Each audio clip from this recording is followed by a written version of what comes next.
Hey y'all, this your girl Sade and baby Kalani. I am back, you guys. I'm officially in my third trimester, okay? So where I'm gonna do something a little different because I did fall behind on some of my videos, right? Just to catch us back up.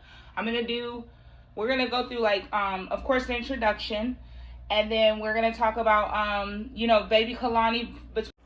Y'all, my bad. So 28 to 30 weeks is what we're gonna be catching up on. Some of my symptoms. Some of them, like I said before in previous videos, might be old, some might be new. Kind of the same thing, okay? So bear with your girl. So, to talk about myself first, I am 36 years old, so I'm considered advanced maternal age, which puts me at high risk. Some of the things that I have to look out for, I'm blessed enough to not have really experienced these things throughout my pregnancy, but preeclampsia.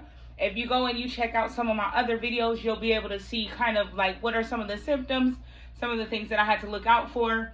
At any point in time, it can still be an issue, but there's just things that I do to try to stay on top of my health and making sure that I'm looking out for symptoms of preeclampsia, high blood pressure. There was a few other ones that I haven't really experienced anything. Like everything's been good. The baby, she's growing well. Besides just the norm, okay? So let's dive right into baby Kalani, y'all. Okay, so I'm gonna stand up. I gotta show y'all my belly, okay? Ooh, it's getting a lot heavier, a lot bigger. Y'all let me know what y'all think, okay?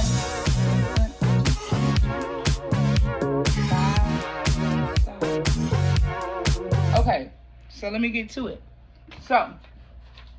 So technically, Kalani is the size of a cauliflower, okay? And I'm going to put that right here for you guys. You know, I got to put it up just because. And then she is about 15 to 16 inches, and she is about 3 pounds, y'all, okay? And some of the things that are starting to develop is like her brain and her senses. So it's talking about how the brain is starting to surface like wrinkles. Let's see. And then she's able to so her brain is developing. Her senses are kicking in as far as her being able to distinguish light between dark, which is cool. Which I didn't know that because I'm like, she's in my belly. She's just in there. I don't know if you can see light through there. I hope so. I really do. So, and then let's see. She's still very active, y'all. Like when I tell you this girl is kicking, moving, you can see my belly starting to move a lot more. Her dad will put her hand on my belly. Right now, I can feel her right here. She probably can't hear me. So she probably in here. She listening, y'all. She's listening. She really active, especially when I lay down. Like when I go to sleep, this girl is up and moving around. Excuse me. But yeah, she just up and moving around and moving so much, which is a good thing because these are the times like the baby app. It's like Baby List app or something like that.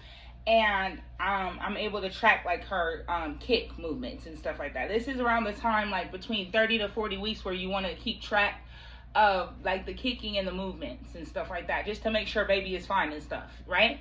So I've been doing that, which is pretty dope. And then she is still developing she's developed her fingernails, toenails, hair, eyelashes, and then there's that layer of skin that's starting to shed off now that she's getting more prepared to, being out in the outside world and stuff. So with me being 30 weeks, that's 10 more weeks, y'all. And I'm about to I'm right around the corner from being 31 weeks. Y'all, I'm kind of scared, but I know everything will work itself out. It'll work itself out. It's definitely been a journey, and I'm so excited to meet her, and I'm ready to not be pregnant anymore. So, some of my symptoms that I've been dealing with, you guys, my heartburn is bad. It sucks. But it's, I get through it. Like I said before in my previous videos, I don't do any medication. I don't do Tums. It's something that the baby's not really into because when I take it, it makes me nauseous. So I just kind of stay away from it. What I do is I look out between what I'm eating in with my diet, how much I'm consuming with my diet, the time frames, when I'm eating, I don't lay down immediately. I give myself time to digest everything so the heartburn doesn't bother. And then I'm drinking a lot of water, especially with the heat. It's summertime and I'm in Arizona, So water is very important. Like, water intake is really important. I'd say that for anybody, anywhere. But let's see another. Ooh, y'all. I would say, like, I'm tired because, of course, like, not being comfortable all the time, like, moving around in the bed all the time. Of course, I'm tired. And I'm getting bigger. Dog, I'm bigger. I got stairs in my spine.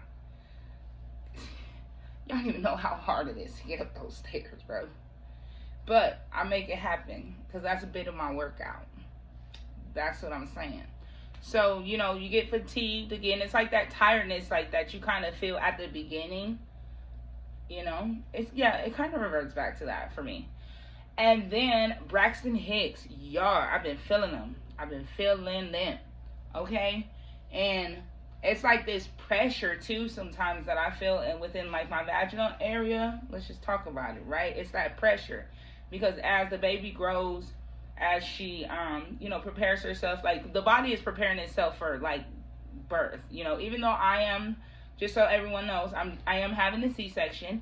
She'll be here September 16th. I was able to get that scheduled as well. So I got to leave to the hospital at 5 o'clock in the morning. And I hope you guys tune in for that video as well. I'm going to try to keep you guys as updated as I possibly can. I'm just trying to keep up with everything. So Braxton Hicks, I've been feeling that. I know what to look for as far as, like, you know, if the pain is consistent, if it's like, you know, within every 10 minutes or something like that, it's back to back. If the pain is too severe, or if you see any bleeding, ladies, please get up and, you know, call your doctor or go to the hospital, because it's better to be safe than sorry. Like, I would definitely suggest that, because you never know, because especially with it being at the end of the trimester, at any point in time I can go. I'm just hoping I make it to the 16th, but any point in time she can be here. So I'm gonna just be doing a lot of chilling, a lot of relaxing, a lot of putting my feet up, you know, because I do still get like the swelling. I can see it now where like the swelling within my feet and my ankles, it's there, but it's there. Oh, you guys, let me tell y'all something else though. So my hand, right? And I noticed this probably like 2 weeks ago. But I talked to my doctor about it and she said it was normal, right? Because the fluids that build up around in your like body, and it like goes like around the joints and the nerves. So this side of my hand, these two fingers right here, all the way down to this side, like this whole side right here of my hand, literally has been like tingly numb. Like tingly. Like, you know, the color is still there. It's not nothing I have to worry about, whatever, but they just said because the fluid's building up around, like, in my fingers and ankles and within my whole body, that tends to happen within the hands, where it kind of, like, cuts off, like, the flow a little bit. So I have this tingling feeling. Hopefully it goes away after I have the baby. Or before that would be great, because this is irritating. Like, I don't know. So that's something new. Let's see. Shortness of breath, for sure. For sure. I'm out of breath all the time. I'm talking and I'm out of breath. Just trying to catch up. So walking, like I said, I have stairs in my place. So walking up and down the stairs, even though it's a great workout, I just pace myself as best as I can. I would tell you ladies as well too, because the last thing you want to do is faint and pass out. So pace yourself, ladies. Let's see, one more. Let's go through one more. Frequent urination, y'all. I see myself using the restroom a lot. I've experienced it a lot, like, but because the baby is so heavy on my bladder, I literally don't use the restroom as much. You know how, like, you know, just like when it's normal before you get pregnant, you know, it takes time to, you know, urinate. Now it's just like a little bit comes out at a time, and then I find myself getting up like 3-4 times at night, and I'm just wobbling my way to the wobbling. But y'all, it's almost over. We're almost there. I can't wait. There she go, kicking again. But I cannot wait. This experience has definitely been amazing. It's been amazing. I haven't been pregnant in a long time. My oldest is 13, and my youngest is about to be 12 in January. So this has definitely been a beautiful experience for me. It's been an eye-opening and a humbling experience for me as well. Yeah. So I appreciate y'all being here with me. To everybody that subscribed to this show, to my channel, I really do appreciate y'all. Like, subscribe, share it if y'all can. Share it out there, because I I really want to just, have fun with this and see where this goes. I really do. It's a lot of things I'm still learning, a lot of things that I got to get better at. As y'all can see, the scenery kind of changed, whatever, because I changed my room around a little bit. Because I was nesting. That's another symptom. I was nesting like about a week ago, and I just switched everything up in my room. I don't know why, but I like it. I like the way it's set up. It looks really cute. It's super cute. So, that as well. But, yeah, I think that's it for today. Thank you guys so much. So, we're caught up from 28 to 29 in the 30th week. I will see y'all next week, and I'm going to get y'all up to date on what it's looking like for my 31 weeks, y'all. Almost there. Y'all have a blessed day. Again, this is your girl Sade and baby Kalani. Bye.